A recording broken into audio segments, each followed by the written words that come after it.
Shukran sana kwa wewe ambao umechagua kuungana na sisi kupitia Central ya Clouds TV, lakini asante za kutosha sana kwa wewe ambaye pia umeendelea kuungana na sisi kupitia mitandao ya kijamii Instagram, X pamoja na Facebook.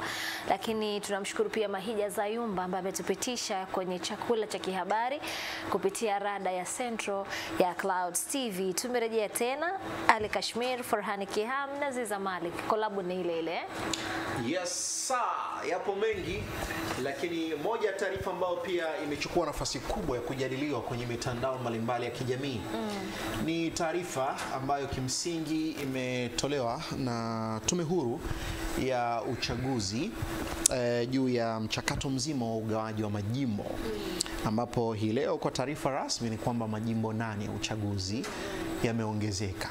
Sasa kwenye majimbo 8 ya uchaguzi ambayo yameongezeka, yamepelekea pia ongezeko la idadi ya majimbo kwa ujumla ambayo yalikuwa awali kuongezeka, lakini hata kuna baadhi ya kata pia zimeongezeka na takriban majimbo 12 ambayo yamebadilishwa majina. Kwa hiyo mpaka hivi sasa unazungumzia idadi ya majimbo takriban ya uchaguzi 2025 kufika majimbo 272.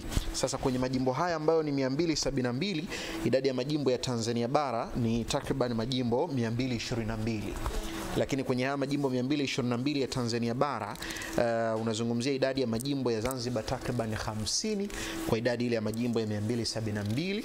Lakini kata ambazo kata mpya ambazo pia zimetangazwa ni takriban kata 5, na kupelekea kata zitakazokwenda kufanya uchaguzi 2025 kuwa takriban kata 2960 kwa ujumla wa kata zote. Yes, ilikuwa kata 2955. Kwa hiyo ongezeko la kata nyingine 5 zimepelekea kuwa kata 3960. Zilikuwa kata takriban 3955 kote, yes, kwa ujumla wake. Kwa hiyo idadi ya majimbo haya 272 yanakwenda kuaniwa na vyama tofauti tofauti 2025 Oktoba. Nimeona chama cha ACT Wazalendo bado kinaendelea kupokea wanasiasa ama wagombea mbalimbali ambao wametia nia kupitia jimbo la Kinondoni. Moja ya mwanachama ambaye ameomba ridhaa ya kwenda kuzungumza na hadhira kama chama kikimpitisha ni Rahma Mwita. Rahma Mwita, yes. Naye pia amejitoa kimasomaso kwa jimbo la Kinondoni kwa sababu ni mtoto wa Kinondoni, amezaliwa Kinondoni. Sasa kwa vile najua shida na changamoto za watu wa Kinondoni, wacha niende nikaombe ridhaa kupitia chama chake. Kwa hiyo tutakwenda kuona mchakato wa ndani wa chama kitaleta jina gani kwenye uchaguzi mkuu 2025. Lakini nimependa pia mwaka huu vijana wengi wameonyesha kuwa wako tayari kwenda kutangaza nia kabisa kupitia majimbo mbalimbali, lakini wengine pia kupitia jumuiya mbalimbali pia kwa ajili ya kwenda kutangaza nia. Nadhani pia chachu imeongezeka baada pia Mheshimiwa Rais kusema vijana pia wajitokeze kwa wingi kuweza kuchukua fomu za kugombea pengine ubunge, udiwani na nafasi mbalimbali ambao tuliona mchakato huu ulianza tangu tulivyoanza swala zima la kituo cha kwanza 2024 tunaelekea 25 sasa. 2025 sasa. Sawa, alikuwa ni katika 1 na 2. Yes. Na sasa hivi ndio wasawa tochi kabisa. Na kwenye tochi leo tunafahamu madereva mabasi na malori wanaofanya safari ndefu za nje ya nchi wamekuwa wakitoa tafu kubwa ya huduma ya usafirishaji na ni msaada mkubwa katika sekta hiyo. Pamoja na kazi kubwa inayofanywa na madereva hao, kuna changamoto kubwa wanakabiliana nazo. Moja ya changamoto hiyo wanakutana nayo madereva wa malori na wanaofanya shughuli ya usafirishaji wa kemikali za sumu kuelekea nchini Kongo, ambapo inaelezwa kuwa wamekuwa wakikutwa na madhara. Ni changamoto gani hizo, namna gani tutawasaidia madereva hao? Tuko hapa na mgeni tayari ambaye ni rais wa taasisi ya madereva mabasi na malori wa masafa marefu, ndugu yetu Dede Bonaventure, ambaye tutazungumza naye kwa kina sana kufahamu zaidi kuhusiana na adha hiyo. Karibu sana Central. Asante sana. Karibu sana.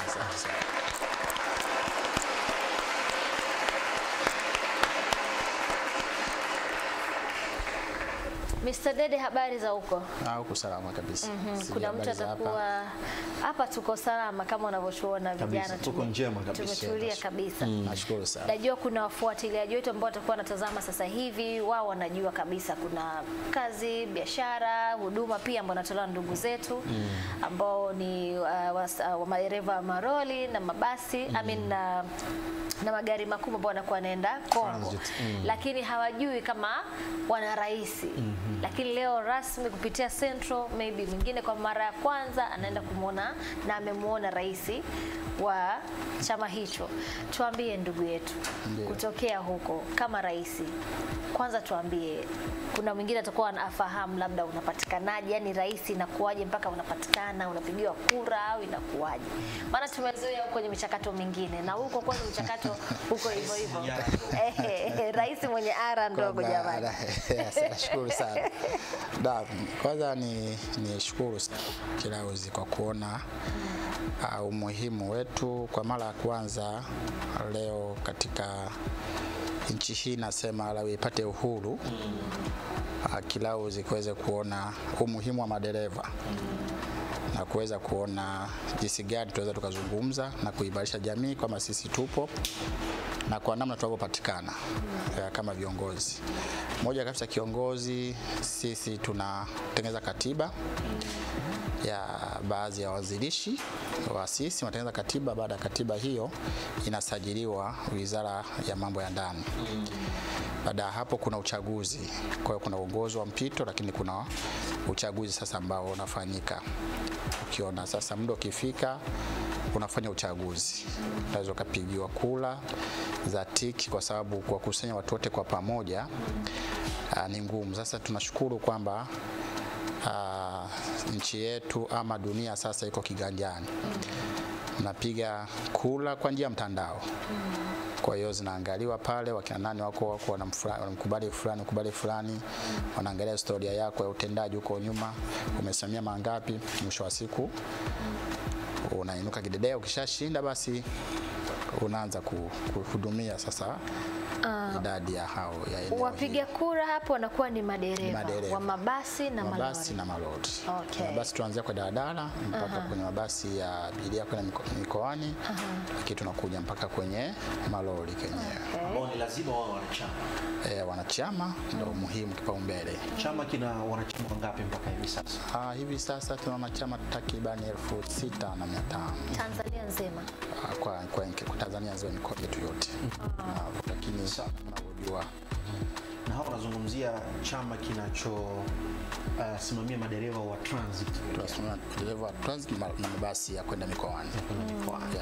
Sawa. Leo tochi yetu ina mengi ya kuyamulika, lakini kwanza tunatamani kufahamu thamani ya hawa madereva, kwa sababu na wao wana familia, wana shughuli zao. Kwa nchini kwetu Tanzania, taasisi ama mashirika, makampuni ambayo yanaajiri hawa madereva yanawapa thamani hiyo ambayo ninyi mpaka hivi sasa mnaridhika nayo, kuona kwamba madereva sasa wanakidhi kwa yale ambayo wanayahitaji makampuni na mashirika na taasisi nyingine ambazo zinaajiri madereva, hususan hawa wa transit? Kwa kweli niseme, tukisema kwamba thamani ya dereva bado inatambulika au wanaithamini kiasi gani, bado ndio maana tukaamua kutengeneza chombo ambacho kitarasimisha thamani ya dereva iweze kuthaminika na kuweza kuchukuliwa kwa namna pekee yake. Dereva, yani mimi ni dereva, thamani ambayo napaswa kupewa sipewi kama jinsi kwa kazi ninayoifanya kwa umuhimu wake. Tukianzia kwa huyu mtu wa dereva wa daladala, hakuna mtu anayemthamini pasina kujithamini yeye mwenyewe, lakini ni mtu ambaye anafanya kazi kubwa sana. Anachukua wanafunzi wanakwenda kwenye maofisi, anachukua watumishi wa serikali wanakwenda kutekeleza majukumu yao, sawa, na kuwarudisha majumbani kwao. Dereva wa daladala ndo wa kwanza kuamka, lakini pia ndo wa kwanza wa mwisho kulala. Yaani nyote naisha mimi nimeshaingia majumbani kwenu, mimi ndo naenda kulala. Lakini pia mimi ndo kwanza kuamsha, na nyinyi mnatoka mnakuta mimi nawasubiri stand kuwapeleka makazi. Lakini ukiniuliza huyu dereva wa daladala analipwa shilingi ngapi? Dereva wa daladala anategemea kwenye excedenter. Naeleweka vizuri excedenter? Kwa faida ya excedenter ni kwamba mafuta ninapoendesha gari kuna kitu inaitwa excedenter ndio inayosababisha mafuta yanyweke au mafuta asinyweke. Kwa hiyo mguu wangu ndio kula kwangu na familia yangu. Nikisema ni wahi nikimbizane, manake jua nitambulia shilingi 500 au hakuna. Mimi na kondakta wangu. Lakini hesabu ya tajiri iko pale pale. Kwa dereva wa Dar es Salaam shilingi 90,000. Kwa dereva wa Mwanza shilingi 70,000. Hesabu kila siku aipeleke. Umeshaelewa? Mafuta yameshajaza na gari limeshaoga. Kwa hiyo dereva anajikuta ile thamani yake hakuna. Tukija dereva wa basi anasafirisha abiria 65 kwa wakati huo mmoja. Anatoka Bukoba anakuja Dar es Salaam. Wadereva wako hao wawili. Kama dereva ni kama mizigo na wao, maana hana ile sehemu ya kupumzika. Kitoka Dar es Salaam mpaka Bukoba, anafika njiani analala kwenye kale ka dashboard pale ndo analala. Sawa? Anaamka na ule mwingine anakuja kufanya nini? Analala, anaendelea. Kwa hiyo bado ule mwili haulaki kama dereva ama kama professional ama kama huyu mtoa huduma. Sawa? Lakini wala watu wanaowabeba ni roho 65. Wakati huyo ambaye anasaminika sana kama wenzetu madokta na watu wengine yuko kwenye chumba cha upasuaji, ana mgonjwa huyo mmoja, niulizie mshahara wake shilingi ngapi? Sawa? Lakini huyu ikitokea ni kesi amesahau mkasi kwa mama mjamzito kufanya operation, atafariki mtu mmoja. Huyu dereva akifanya mistake ya kufumba macho tu kidogo au tairi imepasuka, ni kuanzia kusikia vilema 10, vifo 5, majeruhi kadhaa. Umeshaelewa? Lakini ukiuja kuangalia mshahara wake huyu dereva anapewa shilingi 100,000 kwa siku 3. Si unaelewa? Kwa bado thamani yake. Lakini je, haya mafunzo yake anayoyapata huyu dereva yakoje? Anakwenda kusoma kwa gharama yake kubwa. Na kati huwa madokta wanasomeshwa na serikali, wanakopesheka, lakini mimi dereva ambaye ndaka nikabeba hao madokta pesa, na kwenda mamangu kauza nyanya kule, kauza mboga kule, amenipatia, nimeenda kusoma na kuja mshahara sipewi. Kila mmoja tunachukuliwa kama wanavyochukua tu hata mahindi na wenyewe, kwamba ukija kwamba kazi leo nitakupa sheri, lakini nitakufuza kazi barabarani. Kwa hiyo tunasema thamani ya dereva hapo haipo. Lakini bado sisi ni wavumilivu. Ukija dereva wa lori na kwenda masafa marefu, huyu dereva ana mambo makuu mawili. Mmoja, anasafirisha mzigo wa mteja. Ile guide kizunguka, ile matairi yanakwisha, yananunuliwa. Simeweka vizuri? Yanakwenda kununuliwa, yanalipwa kodi ya nini? Ya serikali. Lakini ile gari likizunguka linakunywa mafuta kutoka sehemu moja kwenda sehemu nyingine. Mafuta kwa vituo vya sheheni mfano nini? Yanauzika. Si ndio? Yakiuzika kodi ya serikali mfano nini? Imeingia. Lakini huyu dereva anatoka Tanzania anakwenda nchi jirani, anapeperusha bendera ya akiwa na ile namba ya Tanzania pale T ile T imetoka wapi? Tanzania. Anapeleka amani ya nchi kwenye taifa fulani. Dereva huyu hajali mazingira yakoje huko anakokwenda. Sawa? Ya kukivita kiasi gani, kuna vurugu kiasi gani, lakini dereva anafanya nini? Anakwenda. Lakini ukija kuuliza ujira wake anaolipwa ni tofauti na anachofanya nini? anachokibeba. Kwenye huo mchakato wote, Rais, unapozungumzia swala zima la namna ambavyo anafanya kazi, jukumu linasimama kwa nani? Mwajiri wake au linasimama kwa serikali? Kimsingi itakuwa ni mwajiri wake. Kimsingi jukumu linasimama kwa mwajiri wake, lakini sasa na serikali kwa ujumla, sababu serikali imefungua milango ya ajira, lakini lazima iangalie hii ajira ya hawa wananchi wangu, huyu mwekezaji anayekuja anawalipa sawa sawa jinsi tunavyotaka sisi walipo wa Tanzania watoto wetu. Unaelewa? Mimi si ndo rais wa madereva. Kwa nini leo nazungumzia dereva wangu halipu vizuri? Kwa nini naomba serikali ijaribu kuangalia kwa upana hili? Haiwezekani dereva anatoka naenda Kongo, anakaa miezi 3. Sawa?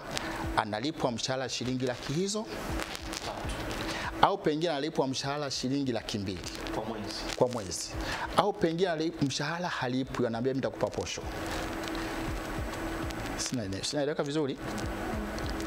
Huyu mtu yuko chini ya serikali, kwamba huyu anarimotiwa na serikali. Huyu kufungua kampuni kuna taratibu za kiserikali amezifuata, amepewa mwongozo.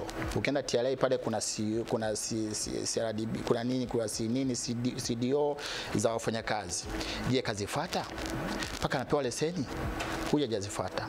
Ukienda LATRA, unapotaka kukata leseni ile ya usafirishaji, wanaomba leseni ya dereva, wanaomba na cheti cha ukiti cha nani?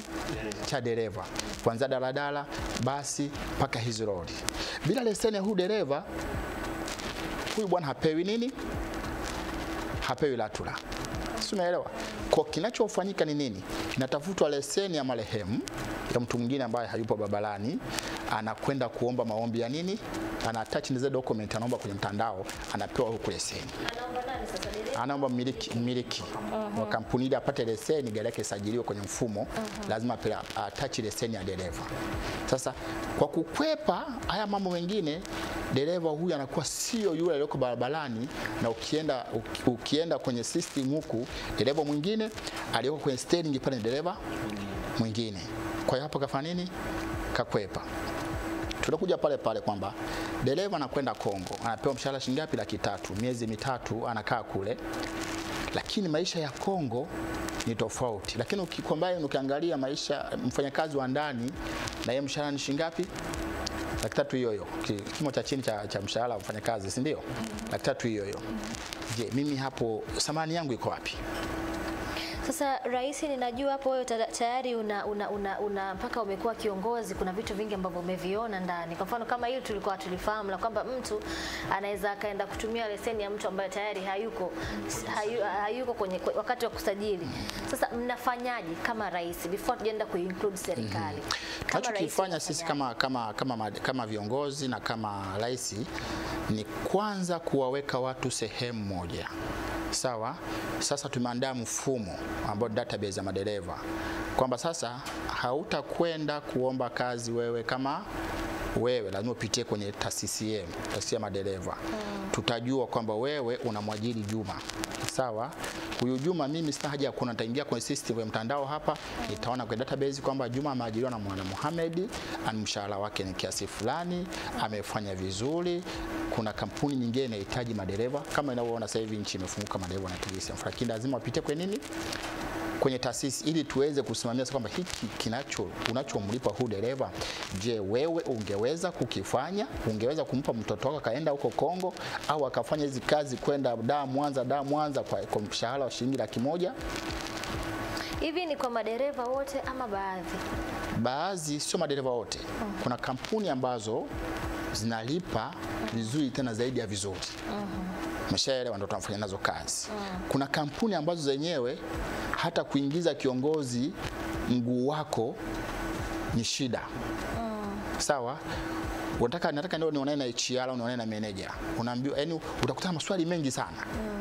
Wewe umetokea wapi? Kwani kuna wanachama wako hapa na nini? Kwa hiyo inatupatia wakati mgumu. Lakini kampuni zilizonyoka, sawa, unaingia kama kwako, unapewa mikataba ya madereva, unaipitia moja baada ya mwingine, unaangalia vigezo ambavyo sisi tunahitaji kama dereva wetu awe na bima ya afya, yeye na familia yake, dereva wetu wa NCCF, dereva wetu akatwe fidia kwa wafanyakazi CWCF, dereva wetu awe na mafao yale baadaye atakapostaafu akachukue naye mafao kama unavyoona watu wengine kama mstaafu lazima awe na nini mafao. Lakini leo tunachokiona kwa makampuni mengine, kama dereva humlipi kupitia benki, hukati hizo gharama, hivyo vitu vingine, manake kuna vitu umefanya nini, umemdhulumu yeye, lakini pia na serikali umefanya nini, umedhulumu. Kwa hiyo ndio changamoto tunakutana nayo. Sawa, Mheshimiwa Rais, kuna hii hoja ya umri wa madereva, mfano labda dereva wa mabasi ya abiria, dereva wa malori, hivi ni umri kisheria anatakiwa na umri gani? Umri kisheria ni miaka 55 ndio anatakiwa awe dereva wa kupata leseni. Hapo mwanzo wakati sisi tunachukua ndio taratibu zinabadilika kulingana na mabadiliko ya hali ya nchi. Nafikiri mwanzo ilikuwa kuanzia miaka 25, manake akili yako imeshapevuka, umeshajua nini kinatakiwa ukifanye kwenye chombo cha moto. Miaka 25 utapewa leseni kilasi D, utaitumia takriban miaka hiyo mitatu. Kwa nini unatumia miaka mitatu? Uendelee kuijua gari. Miaka mingine mitatu wanakuangalia tena kwamba je, ushakupata ajali mahali fulani, unakwenda kupewa kilasi E. Unaitumia miaka mitatu mpaka 6. Hapo ni miaka mingapi ukipewa leseni? Una miaka 25 ukapewa leseni ukawa na miaka 28. Tayari hakina fanya nini? Inakoma. Kama ni familia umeshaanza fanya nini? Kujitegemea. Kwa hiyo hutakuwa na zile spidi ambazo ungezikimbia kama kijana mwenye miaka 18. Umeshaelewa? Kwa hiyo utaendesha, ukifika tena miaka mingine mitatu utakuwa na miaka 20 ngapi? 30 ngapi? 32. Kwa 28 Kwa hiyo tayari wanaendelea kuangalia maveko. Sasa kipindi hicho wanaangalia kwamba kweli huyu dereva tunaweza tukamkabidhi leseni ya kwenda kubeba abiria. Ndio ilikuwa leseni kubwa, kwamba ukiwa na kilasi C sasa huku kwingine kote wewe ni mtu mwingine kabisa, hakuna naye kusogelea. Tofauti na sasa hivi. Sawa? Leo kila kijana na miaka, wakati huo unapata leseni kilasi C utakuwa na miaka takriban 30 na ngapi? 34 hivi. 35. Kwa tayari una watoto nyumbani, au sio? Tayari umri umeshakwenda.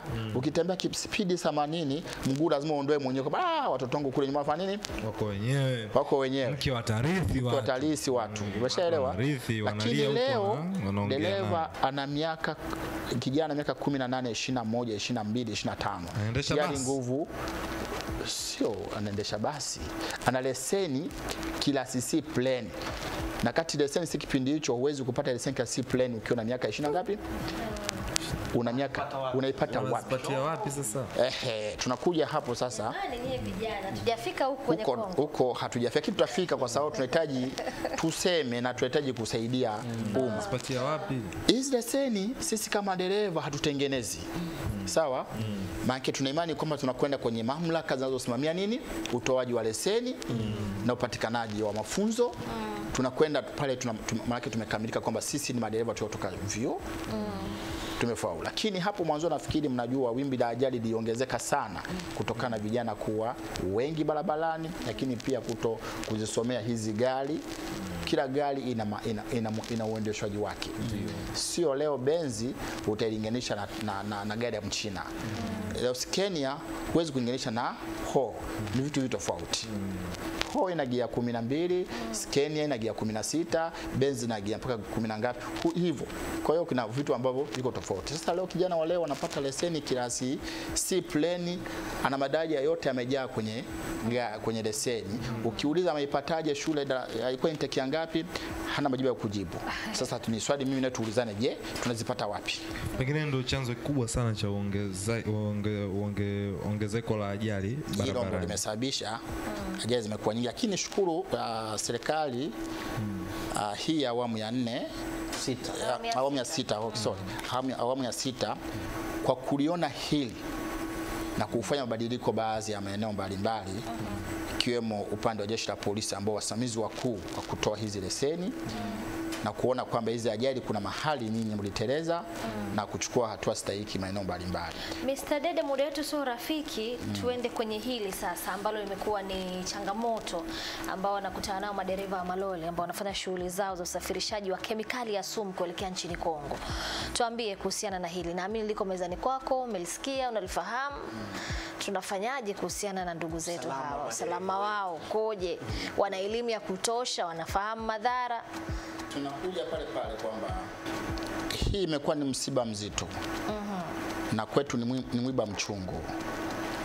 Maana mazingira tulionayo ni magumu, lakini pia hata elimu pia bado haijatoka ya kutosha.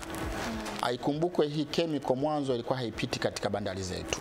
Ilikuwa inapita kwenye bandari zingine huko. Sasa kutokana na Mheshimiwa Rais kufungua nchi, kufungua milango ya uwekezaji, kwa hiyo mzigo umekuwa ni mwingi, shehena ya mzigo imekuwa mingi. Wakati huo shehena inavyozidi kuongezeka, upande wa wasimamizi wa idara hiyo, maana ya mkemia mkuu, lazima tuzungumze hapa, na anayesimamia hilo, maana yake hakujipanga na hili ongezeko la chemical na kuweza kutengeneza mfumo wa elimu kwa hao wanaoibeba hiyo chemical. Au pia kutengeneza mazingira namna hii chemical itakapoboshuka hapa nchini ipakiliweje na watu gani waipakie na wapakie wakiwa na mazingira gani. Umeelewa? Wanapakia tu watu. Kwa hiyo kinachofanyika ni kwamba unamkuta dereva amepakia chemical chini, juu kaweka maji ya kunywa. Halo, mkungu wa ndizi nini? Kaweka mkungu wa ndizi. Huko anakoenda maana atakwenda kufanya nini? Kula.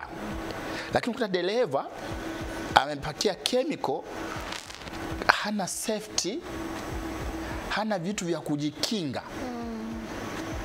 Lakini unakuta dereva amepakia chemical, analala kwenye gari. Wakati huo gari lenyewe ni chemical tosha. Au wale wengine tunaonaga wanapika mle ndani. Ndio anakwenda huko. So dereva kabeba chemical, anapika chini ya tela. Mvua imenyesha. Sawa? Vitu vinavyo kufanya nini? Kudondoka, au ile harufu na ile moshi na kuchanganyikana pale, mwisho wa siku anakula. Akila ile chemical haimwasili siku hiyo. Unaona wanaoasilika na hii chemical, madereva wanakatika tu na nini, japokuwa majibu yao hatuyapati, lakini tunajikuta watu wanazidi kukatia kila kukicha kwa sababu ya chemical. Ukitaka kujua hilo, tutoka hapa kesho twende Mchicha wanapopakilia. Zinapopaki gari zinazopaki kwa ajili ya kupakia chemical. Ukitoka hapo lazima kesho ombe idea kwenda kutibiwa India. Nini mnafanya sasa kuhakikisha kwamba tunashiriki kwa namna moja ama nyingine kushirikiana na kampuni na serikali ili usalama wa Watanzania hao ambao ni madereva na familia zao uendelee kudumu?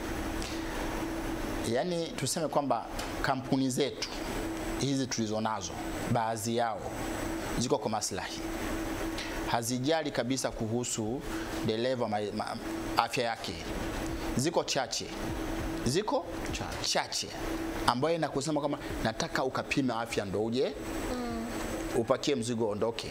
Sawa? Kama kampuni inaweza ukaondoka hapo ukiwa salama, ukafika njiani ukafariki, ukapata tu mazingira ya ukafanya kifo cha kutatanisha, lakini bado kampuni ikajiuliza kukurudisha nyumbani. Mimi moja ya experience ambayo naipata naweza nikasema kuna wakati ni njaa na umaskini ndio nilikuwa nakwenda huko kwa madereva ambao unachangia mali changamoto. Zangu mimi alikuwa ni dereva. Kuna wakati unakuta kazi hataki kuifanya, lakini anasema wanangu njaa tu, itafanyaje sasa? Inawezekana hiyo ikawa inawapelekea hata matajiri kutumia huu mwanya wa nafasi. Ndio kinachotumika ni kwamba ujira tulio nao na ajira zetu jinsi zilivyoachiwa, hii biashara ndiye mkazungumza baina ya mwajiri na mwajiri pasipo kutenganisha kategori kwamba haya mazungumzo ya kuzungumza baina ya mwajiri na mwajiri kwa kategori gani? Mfanyakazi wa ndani wazungumza baina ya mwajiri na mwajiri, ama huyu anayesafirisha hii mzigo inayolipa lot of money katika nchi hii? Umeshaelewa? Dereva mimi nasafirisha mzigo ule, tani moja nalipa transport analipwa tani moja $250 mpaka $280 kwenda go. Gonde litani hiyo ni one way. Gendo litani analipo mpaka $500 mpaka $480. Simeelewa vizuri? Lakini bado dereva atatoka hapa, tunasema ile njaa. Baadaye dereva angewekewa kwa madamiu, dereva nimpe dola kila tani moja nimpe dola 10. Kwa tani 30 atakuwa $300. Umeshaelewa? Akienda hiyo $300 itamsaidia asipikie chini ya gari, asilale kwenye gari. Akifika sehemu ya kupaki akatafuta hoteli nzuri afanye nini? Apumzike, kama walivyo wafanya madereva wanaendesha magari ya STD, haya magari makubwa haya ya gari za misaada. Dereva huwezi kumkuta amelala kwenye ile gari. Pamoja yale ni madawa, lakini huwezi kumkuta kafanya nini? Kalala kwenye ile gari. Okay. Yule dereva atakwenda kula kwenye hoteli na kila siku posho yake $150,000, $100,000. Mimi dereva anapewa shilingi 10,000 kila siku. Wapi na wapi? Muda wetu unatukimbiza kweli, lakini natamani wewe kama rais, kwa kumalizia hapa. Najua kuna jitihada tumeweza kuona baadhi ya mataasisi mengine, labda rais wa wafanya biashara au nini, wanajitahidi sana kutafuta maybe suluhu ya kuzungumza na serikali. Kama hapo walikuwa wanasema wanatamani pengine serikali ingechip in kwenye hili. Kama rais umefanya maybe juhudi au jitihada za kutafuta namna ya kukaa meza moja na serikali, labda kaangalia namna ya kuwashauri wapitie upya maybe waajiri ambao rais hawakidhi vigezo? Yeah, kwa tulichokifanya mpaka dakika hii, kwa sababu tuna chama cha wafanyakazi ambacho kinasimamia chama cha wafanyakazi kama wafanyakazi. Sisi tunapokuwa tumeajiriwa ndio tukajiunga kwenye chama cha wafanyakazi. Kwa sisi kama chama cha madereva, taasisi ya madereva, tumejaribu kuzungumza na wenzetu kuona namna nzuri ya kuishauri serikali na kuiomba serikali sasa tuone kama tunaweza kutengeneza bodi ya madereva kama ilivyo bodi ya wakandarasi, kama ilivyo bodi za walimu, kwamba sasa tufike sehemu tuzungumze na serikali iondoe hii swala la ajira kwa sekta binafsi, basi iwe sekta rasmi kama zilivyo sekta zingine, kwa sababu sisi ni watu ambao tunafanya kazi kubwa sana, lakini malipo yetu ni kidogo, ambayo sababisha sisi mwisho wa siku tusitende kazi kwa weledi, na mwisho wa siku tunafanya yale ambayo anataka mwajiri. Ukisema kwa basi mwajiri nataka gari yangu impite mtu fulani, usipofanya hivyo kesho hiyo gari huiamshi au gari yangu utaiacha Mbezi. Hivyo alikadhalika mwenye lori kwamba bwana, kama huwezi kwenda Kongo kwa shilingi $300,000, gari yangu iweke madereva wako wengi. Sasa hilo tukikaa na serikali tukaiambia hili, ikaona umuhimu wetu sisi, tukaondokana hii sekta binafsi ya kwenda kuzungumza, tuwe sekta rasmi na sisi tuwe na wizara yetu ambayo inatusimamia. Hatuna wizara sisi ambayo inazungumzia dereva. Ulishasikia kuna waziri wa madereva? Lakini dereva sana anaongoza chombo, kwa hiyo unaamini usafirishaji vipi? Kuna waziri wa michezo yuko hapa. Yupo. Si ndio? Kuna waziri wa utamaduni sio na nini, si yupo? Haya, huyu dereva waziri wake nani? Uchukuzi, wizara ya uchukuzi. Uchukuzi hadili na magari, hadili na dereva, anadili na wenye mali. Anadili na wenye mali peke yao. Sisi hatujui. Hata ukiniambia kama leo waziri wa uchukuzi kamuita mwenyekiti lini? Tuzungumze tuone changamoto zilizopo. Kuna hoja kubwa sana. Kuna hoja ya mheshimiwa ndio alifanyia kazi hii na kuelekea serikali ijayo ya awamu ngapi ya 7 itakuwa. Nafikiri tulichukue. Tuna imani na serikali yetu, Mama Samia nafikiri atafanya. Sawa. Wasaa mzuri sana na rais wa taasisi ya madereva mabasi na malori wa masafa marefu, ndugu yetu Dede Bonaventure, ambaye amezungumza. Wakati umekuwa kidogo umetubana, lakini kuna mambo mengi sana ya kuyafahamu huko ndani, na tunaamini tutakuita tena wakati mwingine ili tuendelee kuyafahamu na tuone namna gani sasa kila mmoja ataendelea kuifurahia nchi yake na kufanya kazi akiwa salama kabisa. Tunaweka nukta. Mimi ni Nziza Malik. Mimi ni Ali Kashmiri. Unionapo kuna jambo. Farhan Kihamu.